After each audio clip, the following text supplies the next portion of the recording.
It looks like not just Terrence Howard's career, but even his relationships are going downhill because all his relationships and marriage have ended in a disaster. He has been in so many toxic relationships that it's hard to keep count of them all. Well, he is finally opening up about why things always end so tragically for him, and y'all won't believe the things he had to say.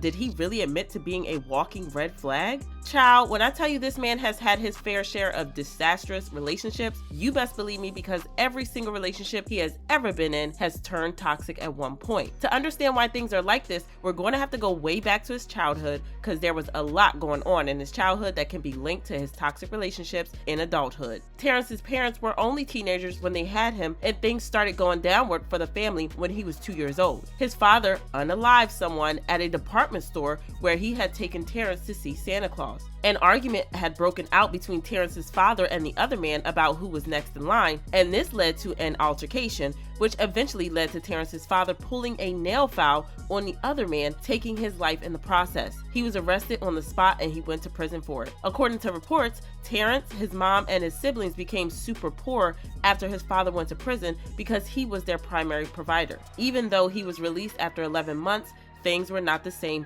and Terrence's parents ended up getting a divorce. His mom ended up moving to LA and took Terrence with her. She tried to pursue an acting career, but that didn't quite work out so well for her. Terrence's parents had shared custody, so he had to split his time between LA and Cleveland, Ohio, where his dad lived. But the thing is, his dad wasn't exactly a great role model to Terrence because he and his group of friends had zero respect for women. Terrence has never tried to hide this, and he has even been open about the fact that his dad and uncles used to pimp women out and that he learned how to deal with women from them.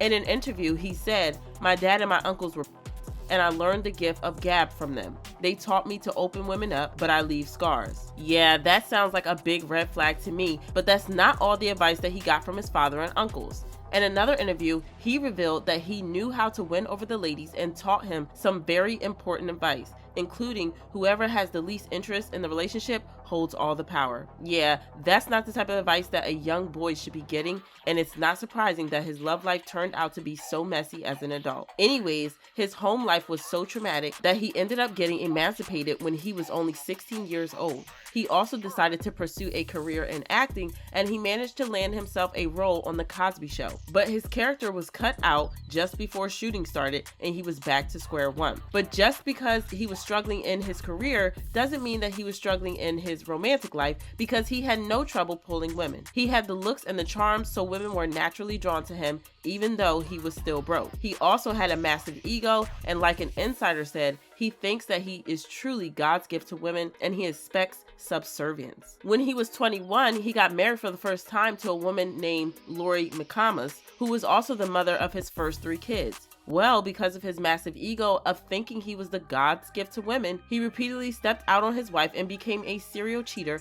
and had so many affairs during his marriage to Lori. In 1999, his career finally started to pick up when he got the role of Quentin in the movie Best Man. But while his career was on the rise, his marriage to Lori was on the rocks, and the tension between them exploded in 2001 when they got into an argument over the phone and Lori hung up on him. He got mad, went to her house, kicked down her door, and put his hands on her. That seemed to be the wake-up call for Lori because she divorced him that same year. But then, Terrence was a smooth talker and she ended up taking him back. They got married again in 2005, but apparently he still couldn't keep it in his pants, and they ended up getting divorced for good in 2007. We already know that Terrence has a huge ego, so he wasted no time moving on after his marriage ended. He tried putting moves on both Gabrielle Union and Halle Berry, but they were either not interested or they saw the waving red flags and ran for their lives. Terrence didn't let that stop him because he continued to date around here and there. But the thing about these relationships was that Terrence had some rules that were weird to say the least. According to sources, he learned how intimacy was detrimental to building a strong relationship. Therefore, he was abstaining from extramarital intimacy.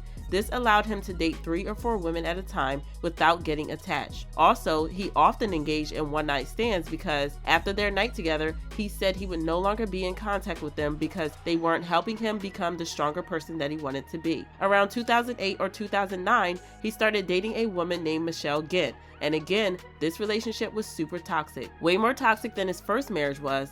For example, he once pretended to take way too many pills because he wanted to break up with Michelle. Child, talk about manipulative, but he never went forward with the breakup and they ended up getting married in 2010. Again, the marriage was abusive because Terrence started putting his hands on Michelle just a couple of days after their wedding. Of course, he had also been cheating on her all throughout their relationship as well, so it was just one big old pile of mess. She ended up filing for divorce after 1 year, and the divorce proceedings were hella messy because she kind of blackmailed him with some damaging information that she had. He ended up paying her $40,000 to keep her mouth shut, as well as over $1 million in spousal support settlement. They did attempt to get back together after some time, but the reconciliation was so messy that they were both granted restraining orders against each other. Michelle Gimp filed for a restraining order accusing Terrence of DV.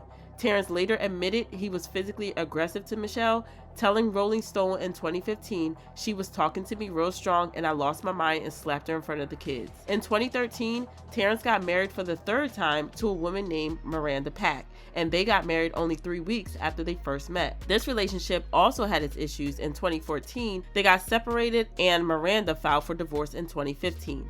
It's not hard to see why she would want to leave because in an interview she revealed that he didn't cook, didn't do dishes, and didn't lift a finger around the house. She called him selfish before jokingly saying, "I probably leave him 30 times a month." She also revealed that she had only gone to restaurants with him 2 or 3 times. They never went grocery shopping together, never went to the movies, and she had never even received a gift from him.